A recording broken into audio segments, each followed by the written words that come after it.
Hey guys, welcome to my channel because you're probably not coming back. This is probably your first video watching. Hi, my name's Cayla. Talk about makeup and theology, but today's going to be a makeup video and we're going to talk about 4 brands that confuse me and 2 brands that don't.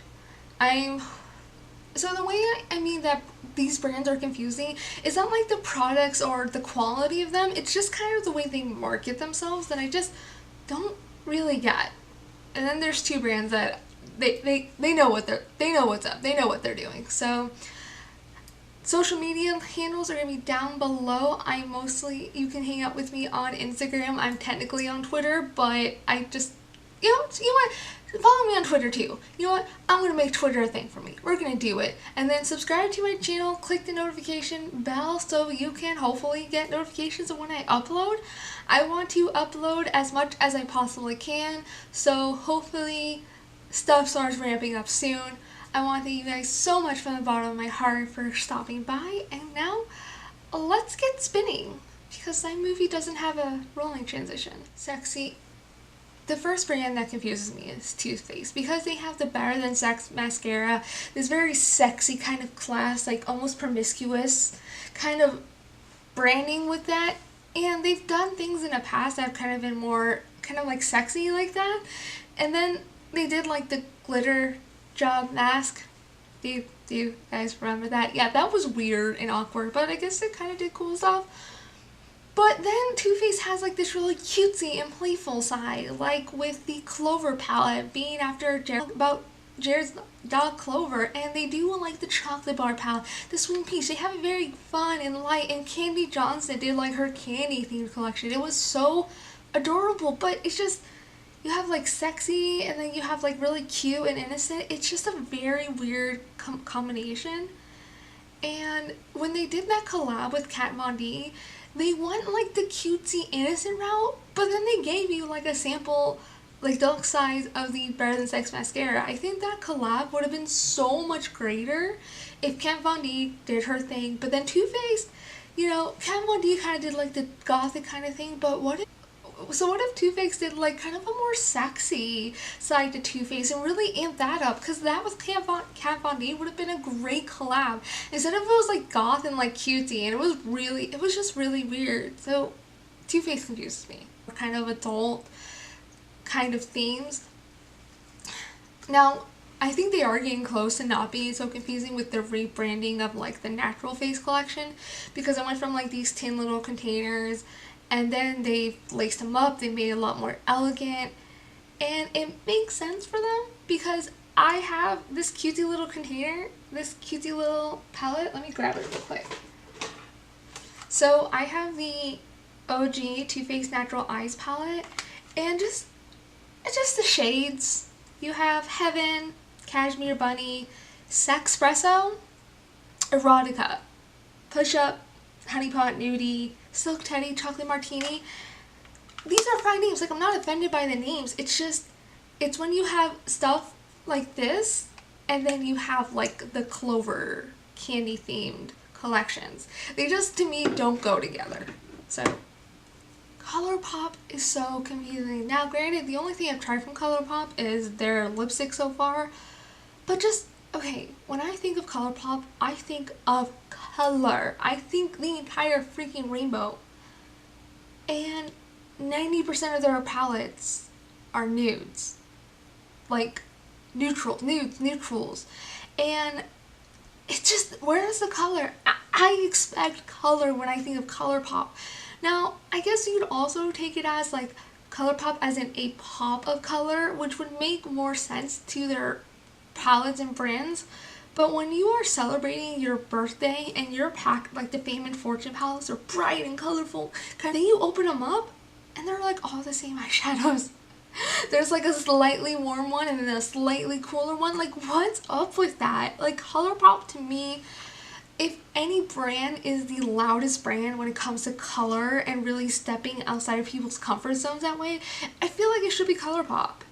So the fact that they're not, the fact that they do these crazy colorful packaging and then the inside is just kind of neutral and bland, like, I just don't get ColourPop. It just baffles me. So the next brand that is confusing is Tarte. But it's not brand, like Tarte isn't really confusing as like itself, but it's more how people on social media and on YouTube react to Tarte and new products. Tarte's most like used hashtag is rethinking natural. Their brand really seems to be focused on new innovative products that have like this natural vibe and like natural ingredients, but they're changing up the name with their Amazonian clay products. And they have like the Rainforest of Sea collection at Sephora. It just seems like to them it's about keeping it natural but then taking it up a notch. And when you're looking at Tarte from that perspective, I think they're doing a really good job. Minus the whole shade range stuff. But minus the whole shade range debacle with Shape Tape. They are, the Rethinking Natural is, they do it very good, but the way it's confusing is how people react to it. Like the mermaid palette that came out recently, like in early spring, it's like this entirely neutral palette. I'm gonna have it up somewhere around me. But it's this entirely neutral palette except for like 3 or 4 colors. And everyone was like, what? It's supposed to be like a mermaid palette with like, and it's, why is it so many neutrals and like pops of color? And as confusing that kind of was, especially with the packaging, I think it still remains true to Tarte. I think but I still think like that really remains true to Tarte. And yeah, they do kind of like the glitzy packaging and everything, but I think at the core, it is all about the natural, the rethinking natural and the ingredients that go inside them.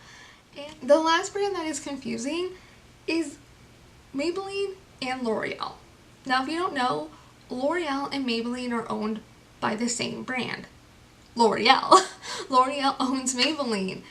So it's strange to see Maybelline and L'Oreal kind of coming to the same ideas but in different directions.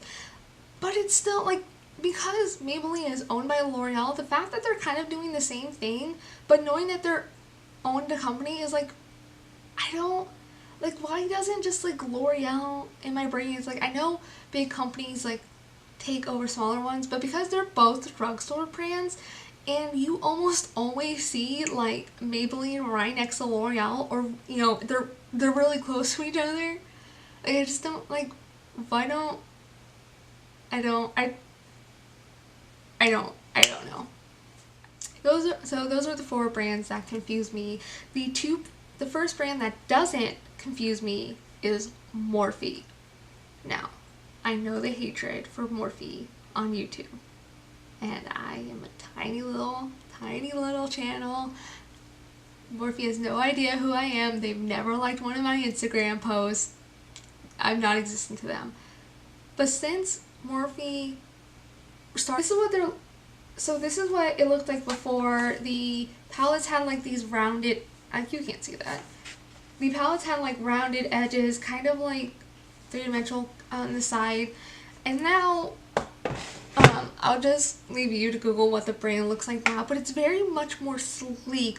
It's straight edges. Everything is very modern, and I don't feel like there's anything not modern about Morphe, but just the way they rebranded themselves. All black, no red. Just since they've rebranded, they've changed their packaging on almost everything, and whatever has their old packaging, it's on sale. They're slowly moving out all of their kind of old brush sets. You see the little colorful guys that Morphe had for like probably years on the website, they're now on sale. The blue brushes that, one of these little blue brush sets, guys, like this brush set is already sold out and it's gone. I don't think the brushes from this set are ever going to come back, at least for now, because it seems like they are focusing on natural looking brushes. They're kind of done with like the cool colorful bright thing. Morphe is just, it's becoming a sleek brand, and they're coming out with so much new product, but they're not being like crazy and trendy about it. They're being smart with doing the blush trios and the highlighters and the contour palettes. I feel like Morphe knows what they're doing, and I think Morphe has gotten to the point where I don't think they need influencers anymore to be pushing their products. With their rebranding, they don't need necessarily influence support anymore. Like, they're not hinging on influencers selling their products. The fact that they're an Ulta, the fact that they rebrand themselves, and that's the only newer thing I've purchased from Morphe, so I've only swatched things, and their products seem good. I definitely want to pick up a couple things from them, but I'm just kind of pulling back on everything for now because I love my brush. Those blush trios look really cute, but I love the blush I had from Makeup Revolution. So I think they're being smart, and the fact that they're at Ulta now and they're pushing out a lot of products, but they're a lot of smart products. Morphe isn't on the trend train. If there's any brand that is avoiding trends, it's Morphe, and I think it's really working for them. The second and last brand that I'm going to mention today that is not confusing at all is CoverGirl. And CoverGirl is not confusing for the same reasons Morphe is. They have completely repackaged, renovated their entire brand. CoverGirl used to be really pretty and like whimsical, and then it was like easy, breezy, beautiful, CoverGirl. But now, like, they've rebranded everything. I think I want to believe they've reformulated a lot of their products just because the rebranding is so nice. Like Morphe, they're black and white, but CoverGirl kind of has like bars this way. I hope we'll put like their brand logo down below, somewhere on the screen. And their new logo is I am what I make up. Man, I really wish that CoverGirl wasn't cruelty free. Because if they were cruelty free, I would be really tempted to jump on their products. Also, they came out with a rainbow palette recently. CoverGirl, come on, like, I needed you like a year ago and you weren't there for me. But you're, so that's heartbreaking. But, oh, and CoverGirl just came out with a 40 Shades foundation line. And it's for like us oily girls who need that matte foundation. Like, come on. Where were you a year ago? But still, Morphe and CoverGirl, they're rebranding, they're remarketing themselves, and I think they're going to be really successful because I think CoverGirl, like with their rainbow palette, I feel like that's a little bit on trend. Besides that, from what I can see from Morphe and CoverGirl right now, is they are avoiding the trends because they are, and what their repackaging and rebranding says to me is that they are the brands that are going to stay and they're going to last because the way they've rebranded themselves, it's classy. It's classy, it's classic. I can see them not rebranding for years on it. Like I feel like neither of them needs to do any rebranding for the longest time. Even CoverGirl's website change, Morphe, they are just doing something that I don't see other brands doing, and that is focusing on products that are going to be staples and last. Yes, Morphe does limited edition stuff, but most of their limited edition stuff, honestly, is collabs, and I don't see that as a big deal. So those are the 4 brands that confuse me and the 2 brands that don't. Thanks so much for letting me rant. Hope you guys do subscribe, and before I go, I just do want to say, probably make this my closer to all my videos, but have joy, guys. Find joy, be joy. Just thrive in joy. Thrive. That's it. Bye.